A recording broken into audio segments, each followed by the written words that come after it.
77 custom Harley-Davidsons rumbled against the cracked asphalt of Highway 93, vibrating the very foundations of the dusty roadside diner. Inside, seasoned waitresses held their breath. These weren't weekend riders. The winged deathheads on their leather cuts marked them as the Hell's Angels. The air grew thick with the smell of exhaust, old leather, and unspoken menace. Then, cutting through the heavy clatter of steel-toed boots and heavy chains, came a voice so small it barely carried over the humming refrigerator. A 6-year-old girl, clutching a fistful of sticky pennies, looked up at the largest, most intimidating man in the room. "I have $1.37. Is that enough for soup?" What happened next made 77 hardened outlaws go dead silent.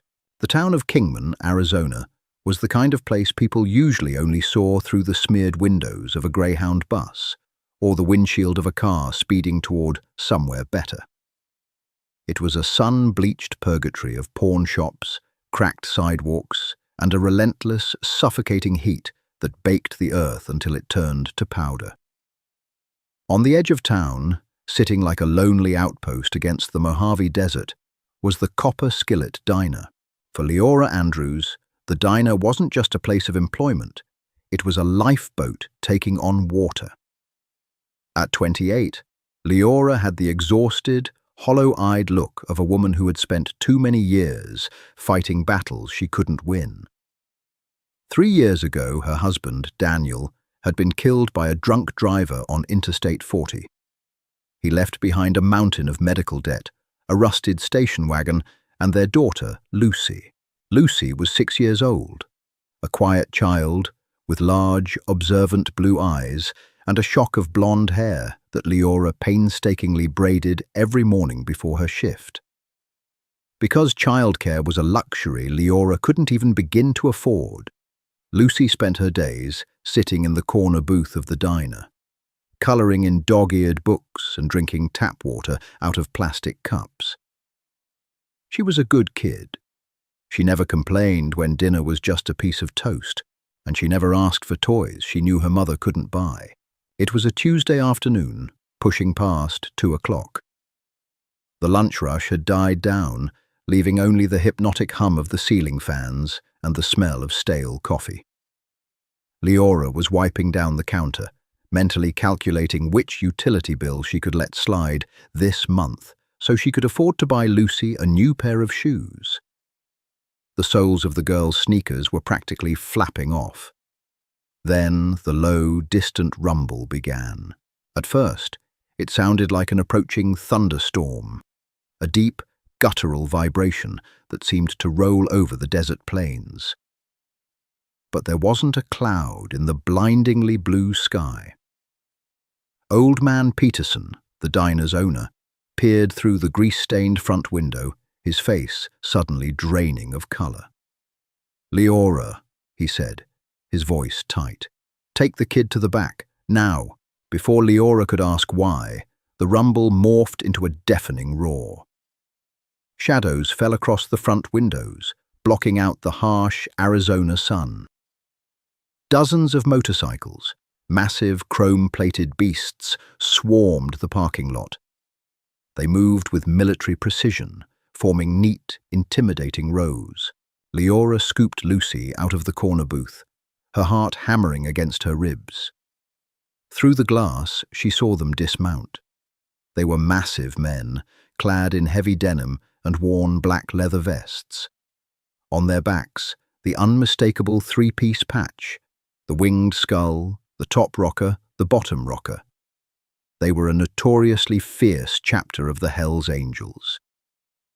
"Mommy, why are those men so loud?" Lucy whispered, clutching her mother's apron. "Shh, baby. It's okay. Just stay in the back room," Leora urged, pushing her daughter toward the swinging kitchen doors. But Lucy resisted, her big eyes fixed on the front door as it swung open. They filed in, seemingly swallowing the space. The diner, which usually felt too large for its meager clientele, suddenly felt claustrophobic.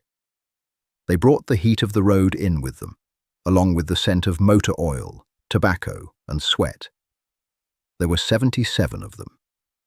Leora counted, her hands trembling as she wiped her palms on her apron. Leading the pack was a man who looked like he had been carved out of a granite mountainside.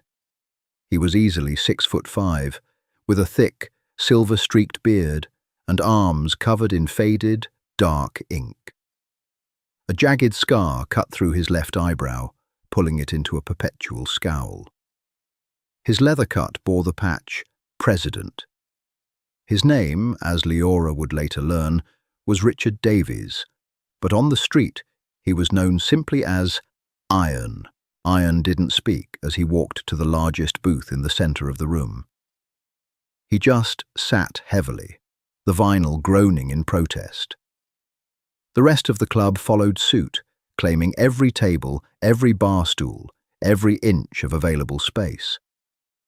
The two other waitresses on shift had retreated to the safety of the kitchen, wide-eyed and terrified. Old Man Peterson nudged Leora. "They're your tables, kid. Don't make them wait." Leora swallowed hard, the dryness in her throat making it painful. She grabbed a stack of menus and a coffee pot. Her hands shook so badly the glass carafe rattled against the warming plate. She walked out from behind the counter, feeling 77 pairs of eyes shift toward her. The diner was loud, booming voices, coarse laughter, the heavy clanking of chains and rings against the formica tables. But to Leora, it felt like she was walking the plank. In the back room, peeking through the round window of the swinging kitchen door, little Lucy watched. She saw her mother's trembling hands. She saw the giant men with the scary skulls on their backs. But more than anything, her stomach gave a loud, hollow grumble. She hadn't eaten since yesterday evening, giving her portion of their meager dinner to her mother, claiming she was too full. Lucy looked down at her hands. Clutched tightly in her palm was her life savings. A collection of nickels, dimes, and mostly sticky pennies she had found under the diner booths over the last 3 months. She had counted it just that morning, $1.37. For the next hour, the copper skillet operated at a frantic, terrified pace. Leora poured gallons of black coffee and carried out plates of ribeye steaks, burgers, and mountain-high piles of fries. The men ate with the ferocious appetite of the road. Despite their intimidating presence, they weren't destroying the place. They were just aggressively present, their massive forms and loud voices dominating the environment. Iron Davies sat quietly in his booth, flanked by 2 equally imposing men. One had a shaved head and a throat tattoo of a spiderweb. The other wore a patch that read, "SGT at Arms." Iron barely touched his steak. He drank his coffee black, his dark eyes scanning the room, taking in every detail with a predator's calm. In the kitchen, the heat was unbearable. The fry cook was sweating profusely, slamming plates onto the pass. Leora ran back and forth, her feet aching, her mind spinning. If these men paid their tabs, the tips could mean keeping the electricity on at her apartment. If they decided to leave without paying, or worse, decided to tear the place apart, she would be ruined. Behind a stack of flour sacks in the corner of the kitchen, Lucy sat with her knees pulled to her chest. Her stomach cramped sharply. She was so incredibly hungry. She watched the plates of golden French fries and steaming soup bowls pass by her line of sight on the trays. She knew her mom didn't have money for food right now. She had heard her crying on the phone to the landlord the night before. Lucy uncurled her fingers. The coins were warm from her skin. $1.37. She remembered looking at the menu earlier. The tomato soup was listed at $3.50. But maybe, she reasoned with the pure, untainted logic of a 6-year-old, maybe they had a smaller bowl. A tiny bowl, just enough to stop the hurting in her tummy. She didn't want to bother her mum. Her mum looked like she was about to cry. Without making a sound, Lucy slipped out from behind the flour sacks. She pushed the swinging kitchen door open, just enough to squeeze her small frame through. The dining room was a sea of leather backs and loud, booming conversation. The jukebox in the corner was playing a heavy rock song, fighting a losing battle against the sheer volume of the bikers. Lucy stood near the counter, completely unnoticed by the giants around her. She looked at the cash register, but Old Man Peterson was in the back. She needed to buy soup, and she needed to ask the man in charge. Even at 6, Lucy understood hierarchy. She looked around the room, her eyes landing on the biggest man sitting in the center booth. The man everyone else seemed to be listening to. The man with the scar and the grey beard. Iron. Taking a deep breath, Lucy began to walk. She had to navigate a maze of thick legs encased in denim and heavy, scuffed boots. She accidentally brushed against a biker's leather vest, the metal studs cold against her cheek. The biker didn't even notice. She kept her eyes locked on Iron Davies. Leora was at the far end of the diner, pouring coffee for a group of bikers who were laughing uproariously at a joke. She happened to glance up, wiping sweat from her forehead, and her heart stopped dead in her chest. There, walking right into the center of the Hells Angels, was her daughter. "Lucy," Leora gasped, the coffee pot slipping in her grip. But it was too late. Lucy had reached the center booth. She stood right next to Iron Davies, her head barely reaching his shoulder as he sat. She waited patiently for a moment, but the man was talking to the sergeant at arms. So Lucy raised her small, pale hand and gently poked the Hells Angels president on his massive, leather-clad bicep. Iron stopped talking mid-sentence. He slowly turned his head, looking down. The sergeant at arms followed his gaze, his hand instinctively dropping toward the heavy combat knife on his belt. The conversation at the neighboring tables sputtered and died as men noticed their president had stopped talking. The silence spread outward like a ripple in a dark pond. Within 5 seconds, the roaring laughter, the shouting, the clinking of silverware, it all ceased. Even the jukebox seemed to hum quieter. 77 bikers turned to look at the center of the room. Leora stood frozen in the aisle, a silent scream trapped in her throat. She couldn't move. Her legs refused to carry her. She was terrified that any sudden movement would trigger a violent reaction. Iron stared down at the tiny girl. She was wearing a faded pink t-shirt with a cartoon unicorn on it, frayed denim shorts, and shoes held together by duct tape. Lucy looked back at him, her blue eyes wide but remarkably unafraid. She didn't see a criminal. She didn't see an outlaw. She just saw a very big man sitting at the table. She slowly opened her fist, revealing the sticky, sweat-stained collection of pennies and a single silver dime. She pushed her hand toward the massive biker. "Excuse me, mister," Lucy said, her high, bell-like voice piercing the absolute dead silence of the diner. "I have $1.37. Is that enough for soup?" The silence in the copper skillet was no longer just quiet. It was heavy, thick, and pressurized. You could hear the neon sign buzzing in the window. You could hear the ragged, terrified breathing of Leora from 20 feet away. Iron Davies looked at the small, outstretched hand. The coins were coated in lint and the sticky residue of a child's grip.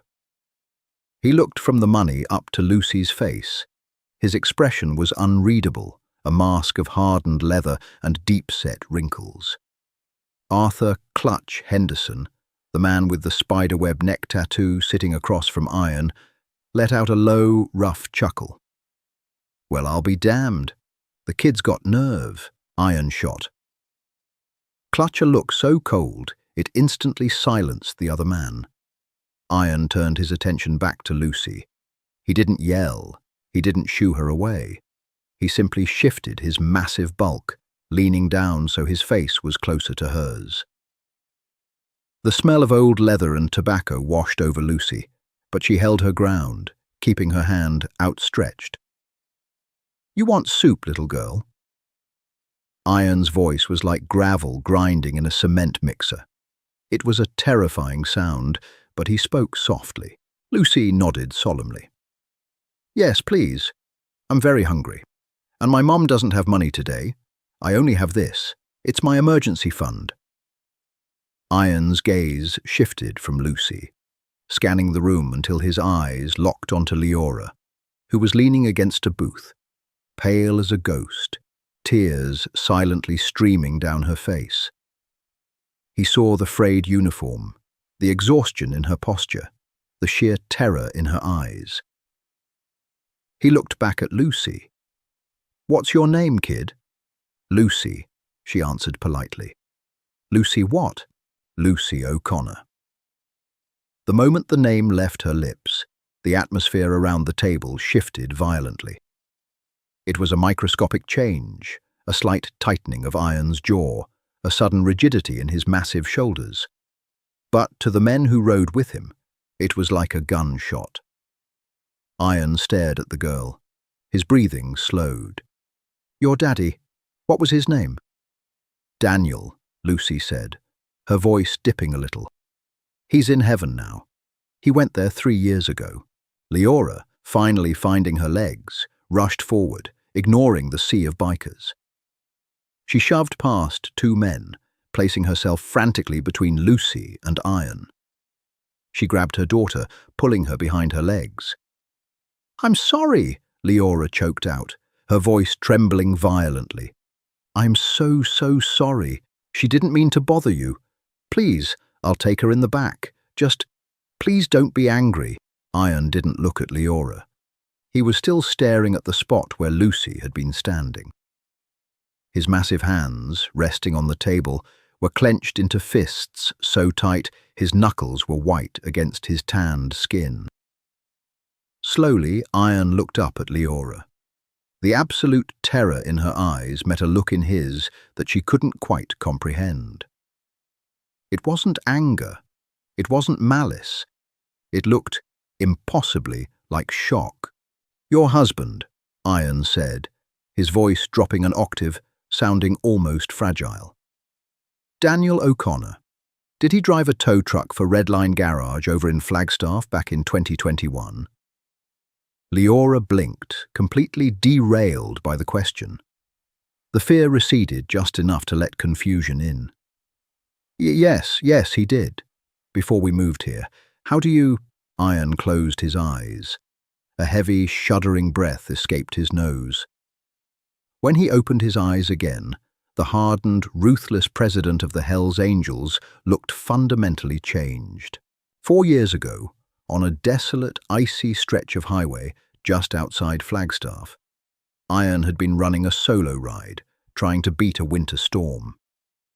A patch of black ice sent his bike skidding at 70 miles an hour. He went over an embankment, the bike landing on top of him, pinning his leg. The fuel line ruptured, and within seconds, the dry brush around him caught fire.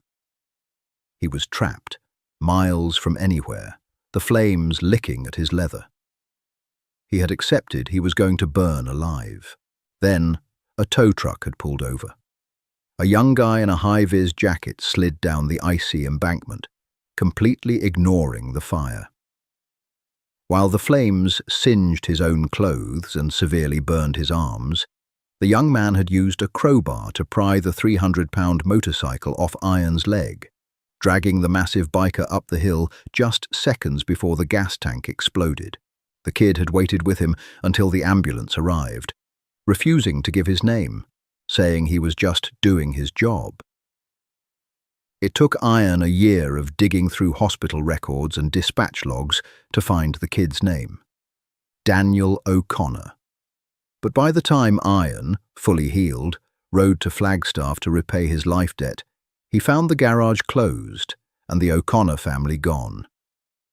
He later heard through a contact that Daniel had been killed by a drunk driver. Iron had carried the heavy weight of that unpaid debt ever since. In the outlaw world, a debt of life is absolute. It is a spiritual weight that binds a man until it is settled. Iron slowly stood up. At 6'5", he towered over Leora, casting a massive shadow. Leora flinched, pulling Lucy tighter against her. But Iron didn't reach for a weapon. He reached into the inner pocket of his heavy leather cut. He pulled out a thick black leather wallet bound by a silver chain. He looked at the 76 men surrounding him. The diner was dead silent. They were watching their president, waiting for a command. "Brothers," Iron's voice boomed, bouncing off the linoleum walls. It wasn't a request, it was a roll call. "Yeah, boss," echoed a chorus of rough, gravelly voices. Iron looked down at the $1.37 still clutched in Lucy's small hand, peeking out from behind her mother's leg. "This little girl just offered me everything she has in the world for a bowl of soup," Iron said, his voice thick with an emotion that no one in that room had ever heard from him before.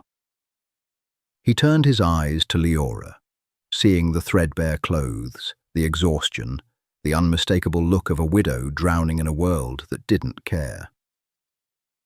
"Her father," Iron continued, turning back to his men, "was Daniel O'Connor, the man who pulled me out of the fire on Route 89. A collective murmur rippled through the diner. Every man wearing the patch knew the story of Route 89. They knew how close their president had come to dying, and they knew the ghost of the tow truck driver who had saved him. Iron took a step back, giving Leora space. He opened his wallet and pulled out a stack of $100 bills. He didn't count them. He simply placed the thick stack on the table. "Soup's on me today, kid," Iron said softly, looking at Lucy. Then he turned to the room, raising his voice so it rattled the windows. "The angels owe a debt, and we pay our debts." Iron took off his leather cut, exposing the heavily tattooed arms beneath, and laid the vest over the back of the booth.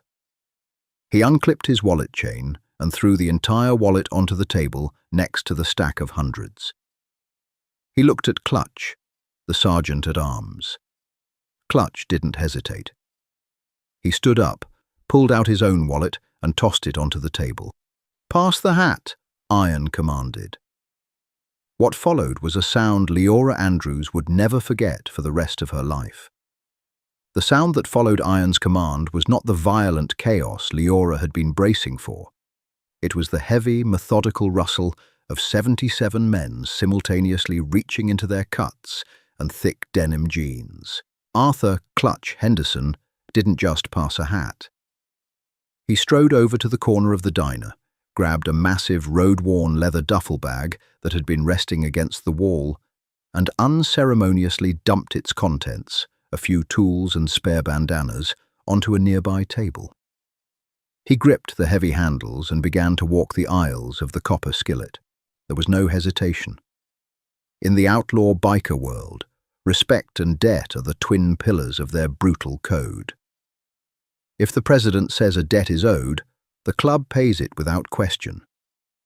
A man they called Bear, easily weighing 300 pounds with a beard that reached his sternum, pulled out a thick wad of bills held together by a silver money clip. He didn't even count it. He just dropped the entire stack into the duffel bag as Clutch walked by. The thud of the cash was audible. Next to him, a younger rider with a teardrop tattoo under his left eye unzipped a leather pouch on his belt, dumping a cascade of crumpled 50s and 20s into the bag. Further down the counter, a gaunt, weathered man known as Snake pulled off a heavy gold ring, looked at it for a second, and tossed it in with the cash. "For the tow truck kid," Snake muttered, tapping his chest with 2 fingers. Leora stood frozen behind the center booth, her hands covering her mouth, the tears now flowing freely down her pale cheeks. The sheer volume of what she was witnessing was too massive to process. For 3 years, she had fought tooth and nail for every single penny. She had endured the humiliation of food banks, the relentless harassment of collection agencies, and the quiet, gnawing shame of putting water on her daughter's cereal because milk was too expensive. Now, surrounded by men whom polite society crossed the street to avoid, it was raining money.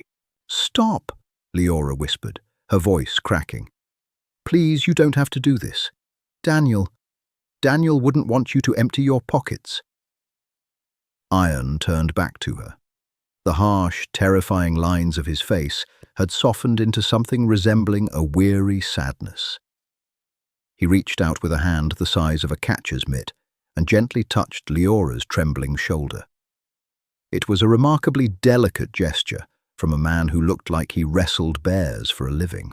"Ma'am," Ian said, his voice a low, steady rumble. "Your husband gave me 4 more years of life. He gave me the chance to see my grandbabies born. He gave me the wind in my face and the road under my wheels. There ain't enough paper in that bag to pay for that. This isn't charity. This is a settlement." He looked down at Lucy, who was still standing by the table, her $1.37 clutched tightly in her small fist. She was looking at the duffel bag making its way around the room with wide, fascinated eyes. "And as for you, little bird," Ian said, crouching down so he was eye level with the 6-year-old. His leather creaked under the strain. "Keep your emergency fund. You drive a hard bargain, but I think the club can cover your tab today." Ian looked up and snapped his fingers, pointing toward the kitchen. "Hey, Peterson!"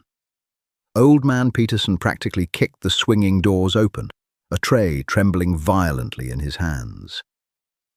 On it sat the largest bowl of tomato soup the copper skillet possessed, radiating heat, alongside a perfectly grilled cheese sandwich cut into neat triangles. He had practically sprinted to the stove the moment Ian threw his wallet on the table. "Right here, Mr. Davies, right here," Peterson stammered, sliding the bowl onto the table in front of Lucy. "Eat up, kid," Ian instructed, tapping the table. Lucy didn't need to be told twice. She scrambled onto the vinyl bench, her tiny legs dangling over the edge, and dug in with the ferocity of a child who had forgotten what a full stomach felt like. The 77 hardened bikers watched in absolute silence as the little blonde girl dunked her grilled cheese into the soup.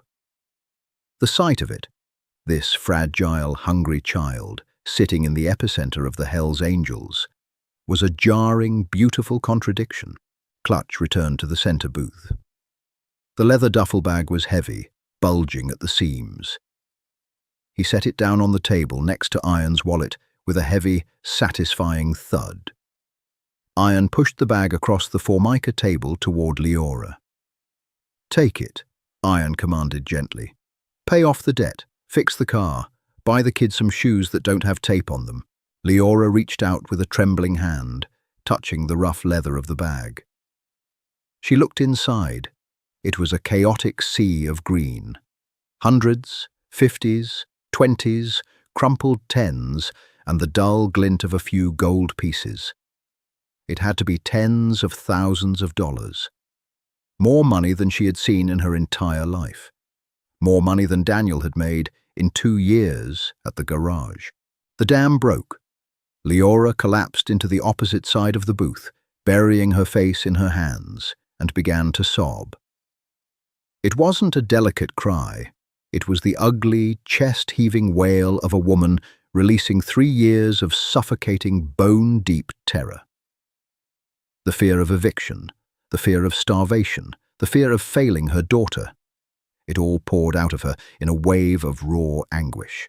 The men in the diner respectfully averted their eyes, staring at their coffee cups or the floor, giving the widow her moment. Ian sat quietly opposite her, pulling a clean, folded white bandana from his back pocket and sliding it across the table toward her. "It's over, Leora," Ian said quietly, using her name for the first time. "The hard part is over." Lucy paused mid-bite, looking at her mother's shaking shoulders. She picked up the white bandana, climbed across the booth, and began wiping her mother's tears with clumsy, sticky fingers. "Don't cry, Mommy," Lucy whispered. "The big man bought the soup. We're okay now." Leora pulled Lucy into a desperate embrace, burying her face in her daughter's blonde hair. She nodded against the child's shoulder, unable to speak, overwhelmed by a bizarre, profound gratitude for the outlaws sitting in her diner. When Leora finally managed to compose herself, her shift was technically over. Old man Peterson, sensing the gravity of the room, had quietly locked the front door, flipping the sign to closed, despite the time. He wasn't about to interrupt the angel's business.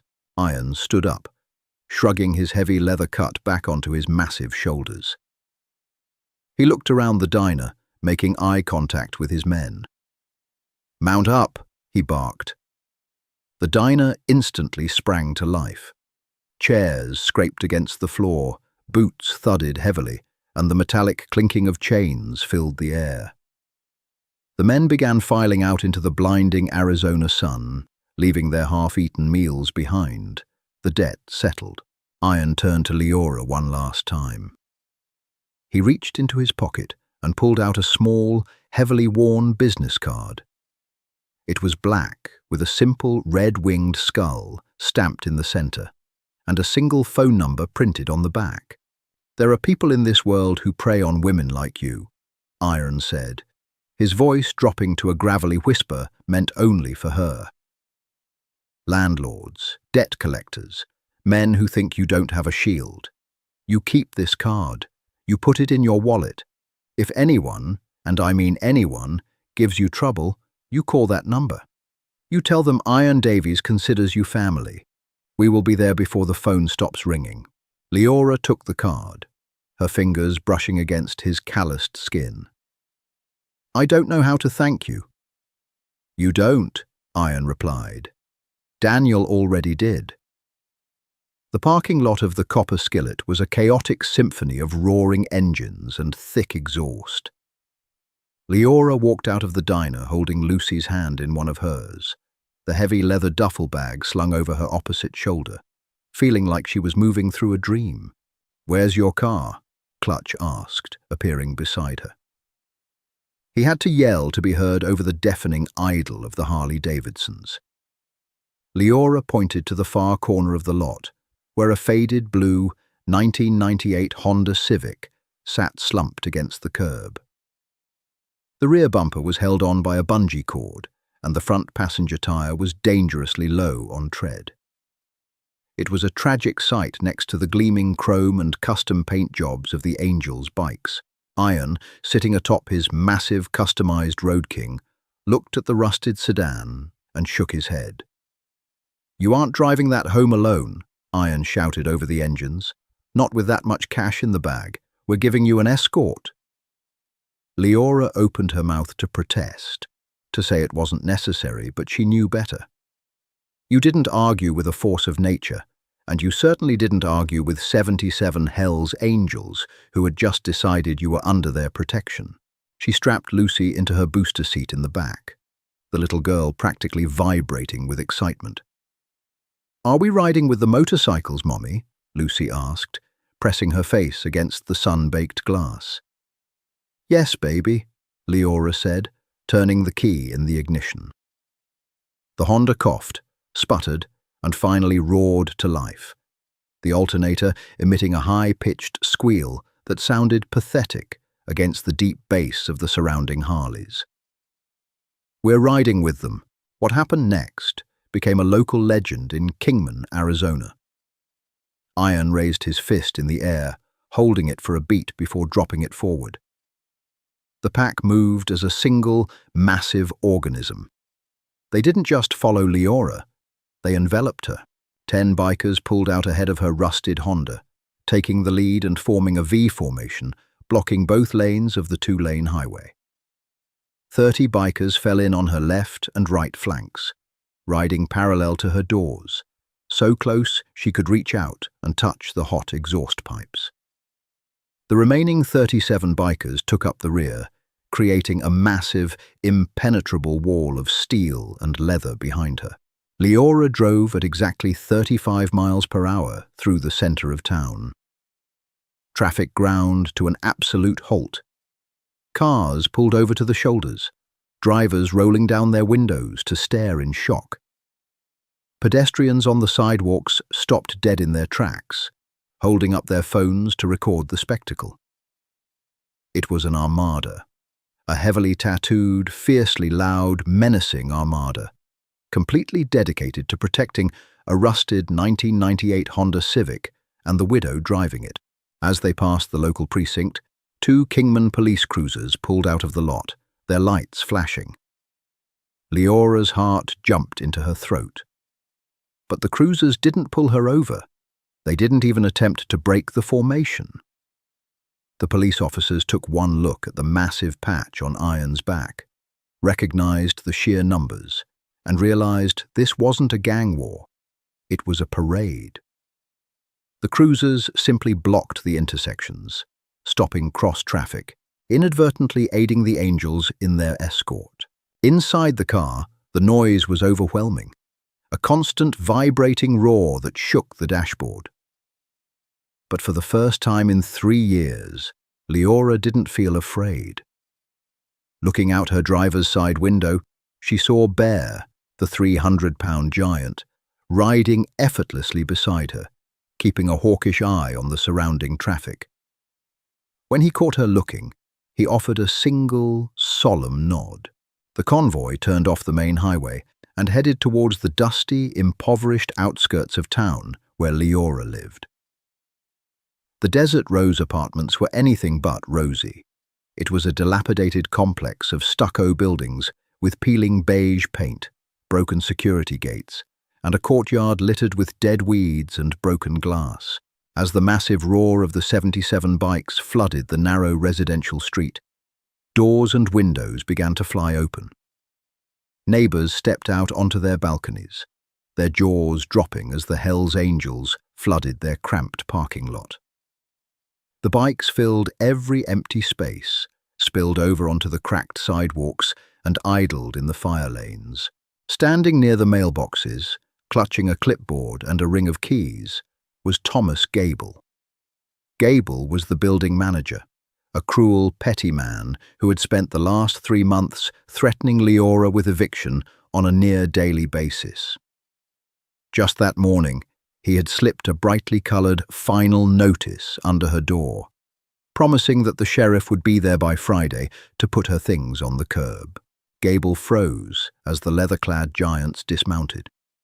He watched, terrified, as Iron Davies kicked down his kickstand and walked directly toward Leora's rusted car. Iron opened the driver's side door for Leora, offering his hand to help her out. It was an old-school display of chivalry that looked surreal coming from a man with a spiderweb tattooed on his neck right behind him. Leora stepped out, pulling the heavy duffel bag with her. Clutch walked around to the back and opened Lucy's door, unbuckling the 6-year-old with surprising gentleness and lifting her out onto the pavement. Iron turned his gaze toward the mailboxes. He possessed a predator's instinct for reading a room, and it took him exactly 3 seconds to identify the man holding the clipboard as the landlord. He saw the way Gable was sweating, the way he was inching backward. Iron didn't run. He walked slowly, his heavy boots crunching on the gravel, until he was standing chest to chest with Gable. The landlord, a short, balding man in a cheap, short-sleeved shirt, looked like he was about to pass out. "You run this place?" Iron asked, his voice low enough that only Gable and Leora could hear. Yes, sir. Tom Gable, building manager," he stammered, looking frantically at the dozens of bikers surrounding them. Iron leaned in, invading Gable's personal space. The smell of road dirt and danger rolled off him in waves.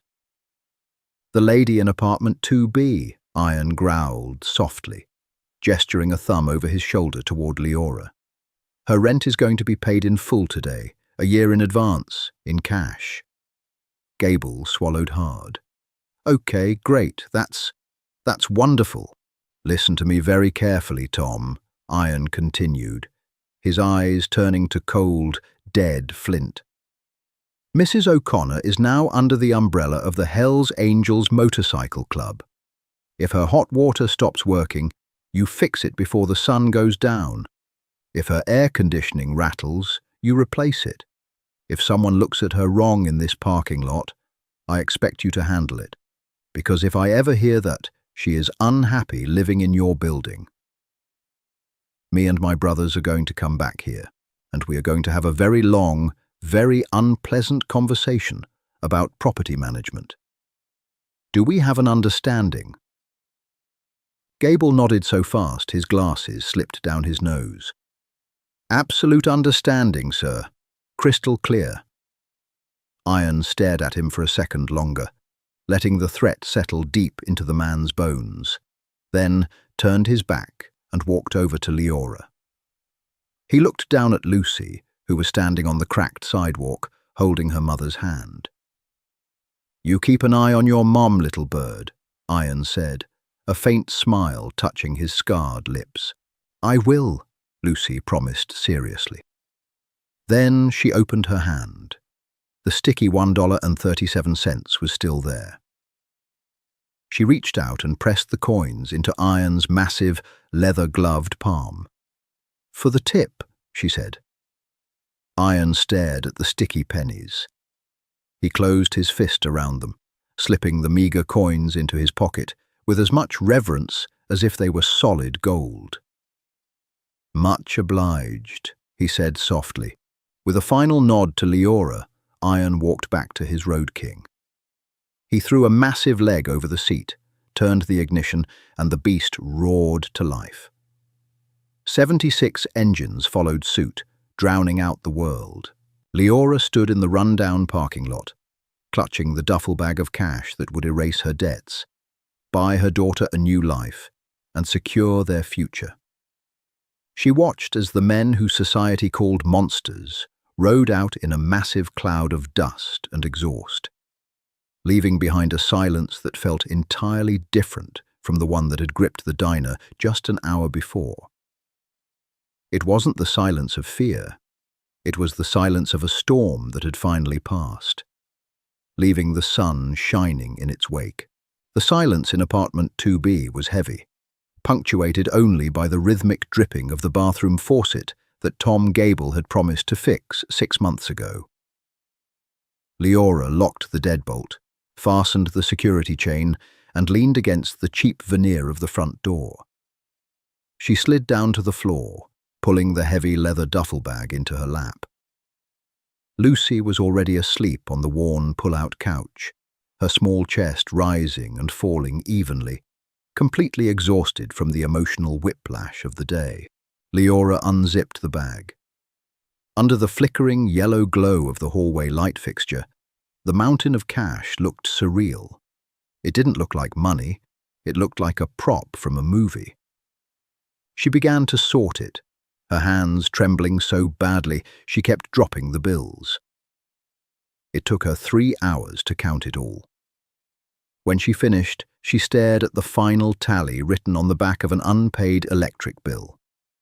$68,450. To a millionaire, it was the price of a mid-range sports car. To Leora Andrews, it was the literal difference between life and death. It was enough to pay off Daniel's remaining medical debts, cover a year of rent, fix the Honda, and still have a substantial safety net. The next 3 days were a blur of quiet, desperate action. Leora moved with the efficiency of a soldier who had finally been given ammunition. She bought cashier's checks and mailed them to the hospital billing department. She paid Tom Gable 12 months of rent in advance, demanding a signed receipt, while the terrified man practically bowed to her, and most importantly, she took Lucy to the local department store. She bought her fresh vegetables, a gallon of whole milk, and a pair of brand-new, bright purple sneakers that lit up when she walked.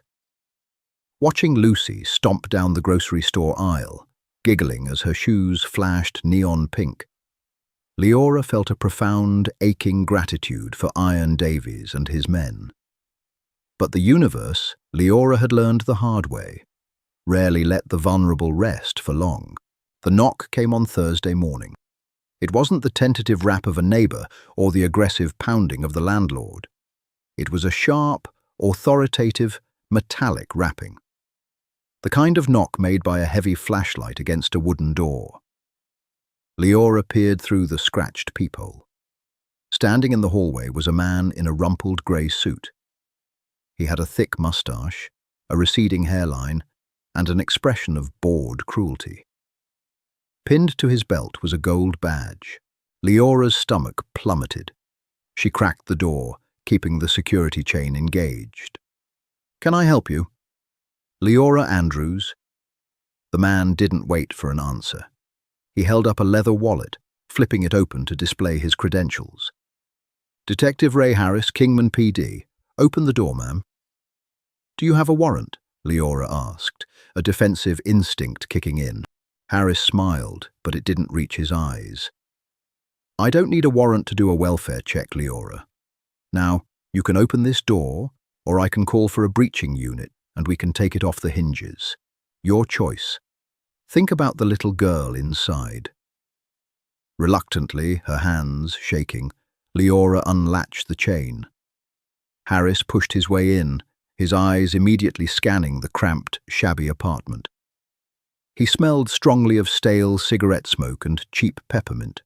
"Nice place," Harris sneered, kicking a stray toy block out of his way. "Word travels fast in a town this size, Leora. Tom Gable over at the management office is a good friend of mine. We play poker on Thursdays. He mentioned you came into a sudden, massive windfall of cash." "I don't see how my finances are police business, detective," Leora said, standing between him and the bedroom where Lucy was watching cartoons. "They become police business when 77 members of a known organized criminal syndicate shut down a federal highway to deliver it to you." Harris shot back, taking a step closer. He towered over her, using his physical presence to intimidate. "The Hells Angels run narcotics, weapons, and extortion rackets. That money is the proceed of illegal activities."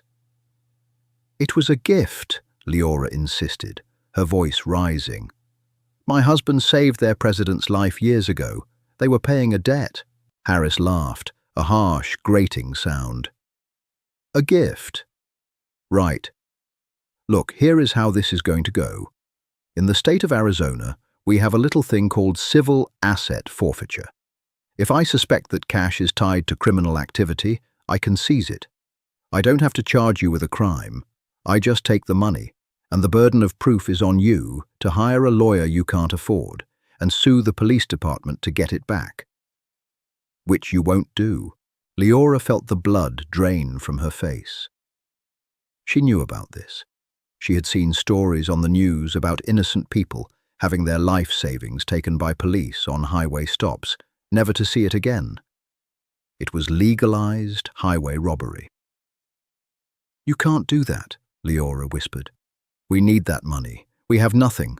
"I can, and I will," Harris said smoothly. He leaned down, his face inches from hers. "Unless you hand over the bag right now. Give me the bag. I tag it as evidence, and you and I never see each other again. If you make me come back here with a warrant to tear this place apart, I won't just take the cash. I'll call Child Protective Services. I'll tell them you are actively associating with a violent biker gang and keeping illicit drug money in the house. How long do you think little Lucy will last in the foster system?" Leora stopped breathing. The threat was a physical blow. The money was one thing, but Lucy was her heart walking outside her body. "You have until 8 a.m. tomorrow," Harris said, straightening his tie. "Have the bag sitting on this kitchen counter, or I bring the squad, and I bring CPS. Have a nice day, Mrs. Andrews." Harris let himself out, the door slamming shut with a finality that made Leora's knees buckle. She sank to the floor, burying her face in her hands. The nightmare wasn't over. It had just changed uniforms.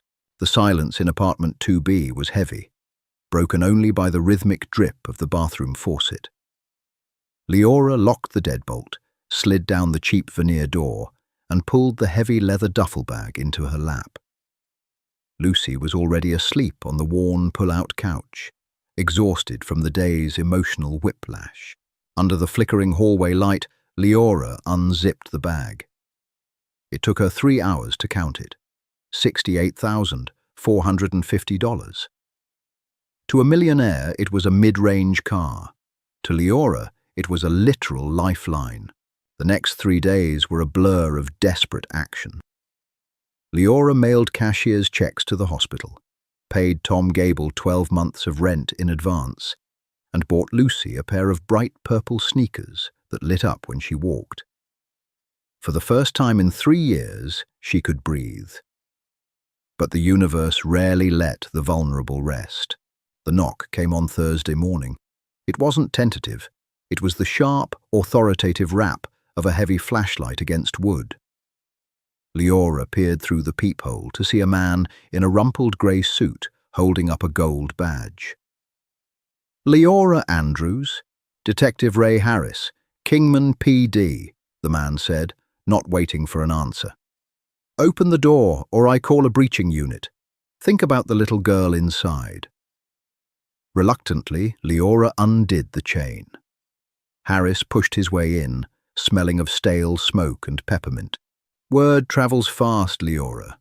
Tom Gable mentioned you came into a sudden windfall," Harris sneered, kicking a toy block aside. 77 Hells Angels shut down a highway to deliver it. That money is the proceed of illegal activities. "It was a gift," Leora insisted, placing herself between him and Lucy's bedroom. Harris laughed harshly. "In Arizona, we have civil asset forfeiture. I suspect that cash is dirty, so I seize it. I don't even have to charge you. You have until 8 a.m. tomorrow. Have the bag sitting on this kitchen counter, or I bring a warrant. Worse, I bring Child Protective Services. How long will Lucy last in the foster system?" Harris let himself out, slamming the door. The nightmare hadn't ended. It just wore a badge. For hours, Leora sat paralyzed. Hiding the money wouldn't stop Harris from taking Lucy. Running would make her a fugitive. She reached into her battered purse and pulled out the black business card Iron had given her. The red-winged skull stared back. Calling an outlaw biker club on a cop felt like throwing gasoline on a fire. But looking at Lucy's new light-up shoes, she knew she had no choice. At 11:45 p.m., she dialed the number. "Yeah," a gravelly voice answered. It was Clutch. "This is Leora Andrews," she stammered. The background noise instantly died. "Hold on, Ma'am." A minute later, Iron's steady rumble filled the line. "Leora, are you and the little bird safe?" Tears spilled down her cheeks as she explained everything. The threat, the money, CPS. She expected anger, but Iron was terrifyingly silent. "Ray Harris," Iron finally said, his voice clinically calm. "Badge 4417. He owes 40 grand to a Vegas bookie and skims cash off low-level drug busts. The police think they monitor us, but a dirty cop in my territory is a liability. We've had a file on him for years." "He's coming back at 8 a.m., Leora whispered. "He's coming alone. He wants that money off the books," Iron instructed smoothly. "You put the kettle on. Make a nice pot of coffee. When he knocks, open the door and invite him in." "Invite him in?" "Trust me, Leora. We paid a debt to your family. I will not let a 2-bit badge steal it. Go to sleep." Leora didn't sleep. She watched the clock tick toward morning. At 7:30 a.m., she brewed the coffee.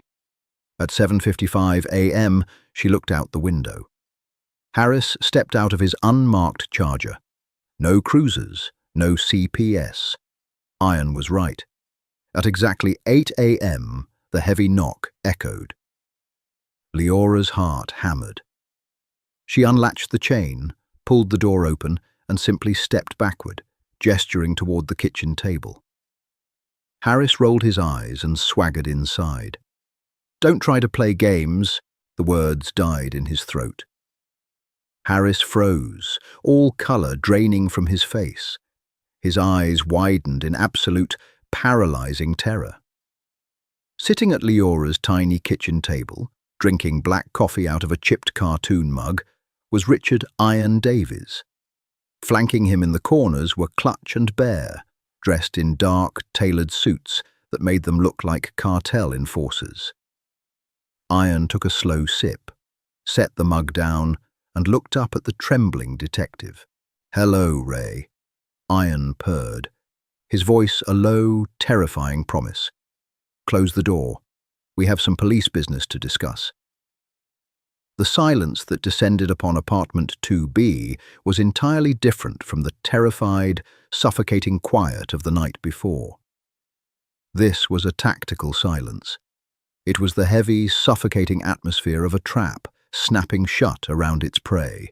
Detective Ray Harris stood glued to the faded linoleum, his hand hovering inches from the service weapon holstered at his hip. It was an instinctual twitch, the muscle memory of a cop cornered. From the corner of the kitchen, Bear, 300 pounds of muscle and violent potential, encased in a tailored charcoal suit, didn't draw a weapon. He didn't even shift his stance. He simply met Harris's eyes and gave his head a microscopic, almost imperceptible shake. "Don't." Harris's hand dropped. He swallowed, the sound loud in the small room. He looked at Iron Davies, who was casually swirling the remaining coffee in the cartoon cat mug. "Mr. Davies," Harris managed to say, his voice lacking entirely the arrogant swagger he had displayed to Leora. I think there's been a misunderstanding." "Have a seat, Ray," Iron said gently, gesturing to the wobbly wooden chair opposite him at the small table. "You look like you're about to pass out on Mrs. O'Connor's floor, and it would be terribly rude to make her clean that up." Harris practically collapsed into the chair. He looked at Leora, who was standing near the sink, her arms crossed, watching the scene unfold with a mixture of disbelief and awe. Iron reached inside the breast pocket of his suit jacket and pulled out a thick, heavy manila envelope. He tossed it onto the center of the kitchen table. It landed with a dull smack. "Misunderstandings are a tragic thing, Ray," Iron rumbled, resting his massive forearms on the table. "They lead to conflict, and I am a man who prefers peace. So let's clear up any misunderstandings right now. Open it." Harris looked at the envelope as if it were a live grenade. With trembling fingers, he undid the string clasp and slid the contents out onto the table. Dozens of high-resolution photographs, bank statements, and printed audio transcripts spilled across the wood. Harris's eyes darted frantically over the documents. There were surveillance photos of him sitting in a dim booth at a casino in Las Vegas, handing a thick envelope of cash to a man wearing a garish tracksuit. There were copies of offshore bank transfers, and worst of all, there were detailed, time-stamped ledgers comparing the Kingman PD evidence locker logs with the actual street value of narcotics seized during a raid at the Desert Sands Motel the previous November. The math didn't add up. $40,000 worth of seized methamphetamine had miraculously vanished between the crime scene and the evidence locker. "You have a very expensive hobby, Detective," Iron said, his voice dropping to a chillingly calm register. "Mickey the Saint Valerius is a very unforgiving bookie. I understand you owe his associates out in Nevada roughly $42,000.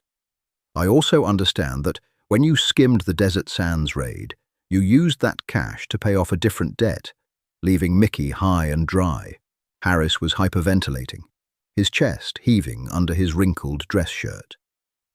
A bead of sweat dripped from his receding hairline down the bridge of his nose. How did you get this?" This is classified. We're a motorcycle club, Ray. We ride everywhere. We see everyone. The people you buy your cheap suits from, the waitresses at the bars where you drink too much, the low-level dealers you shake down. They all live in our territory, Iron explained patiently. You cops think you own the streets because you have a badge. We are the streets. Iron leaned forward, the smell of dark roast coffee and expensive cologne masking the inherent danger of the man. You came to this woman's house, Iron said, the anger finally bleeding into his voice, turning it into a sharp blade. A widow, a mother who was feeding her child water and dry toast. You threatened to take the only money she has in the world to cover your gambling debts. And worse, you threatened to put her daughter in the system. That is a line, Ray. You crossed a very dark line. I was just doing my job, Harris whispered. A pathetic, last-ditch attempt at self-preservation. Clutch, standing near the refrigerator, let out a dry, humorless laugh. Here is what is going to happen, Iron said, ignoring the excuse. In exactly 1 hour, you are going to walk into the precinct. You are going to hand in your badge, your gun, and a resignation letter citing immediate personal health reasons. You are going to pack your house, and by tomorrow night, you will be out of the state of Arizona. Harris stared at him, panic setting in. I can't. If I leave without the protection of the badge, Mickey's guys will kill me. That is a you problem, Ray. Not a me problem, Iron stated coldly. Because if you are still wearing that badge at noon today, or if you ever breathe a word about Mrs. O'Connor or her money to anyone, I will have a courier deliver this exact manila envelope to the FBI field office in Phoenix. And I will personally make a phone call to Mickey Valerius, letting him know exactly which motel you are hiding in. Do we have an understanding? The detective was completely broken. The predatory confidence had been entirely stripped away, leaving only a terrified, corrupt man staring at the absolute ruin of his life. He looked at the photos, then at Bear, then at Iron. Yes, Harris choked out, tears of genuine panic welling in his eyes. Yes, I understand. I'm gone. I resign today.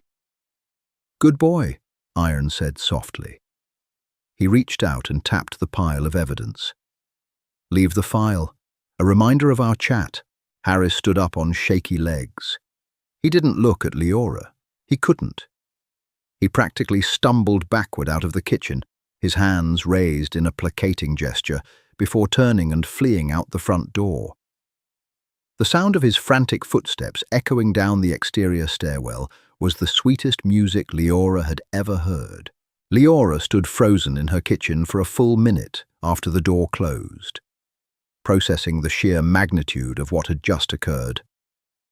A corrupt, terrifying police detective had been dismantled and exiled in less than 10 minutes, without a single punch thrown or a single weapon drawn.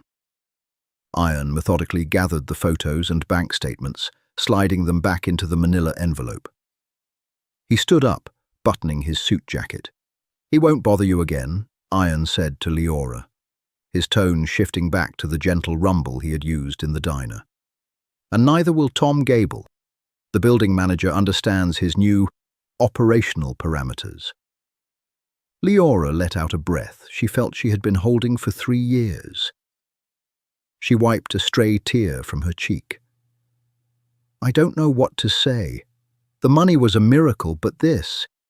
You saved us. Daniel saved me, Iron corrected firmly. Never forget that. Everything that happened here was bought and paid for by a brave kid with a tow truck on an icy road. We are just balancing the scales. Just then, the bedroom door creaked open.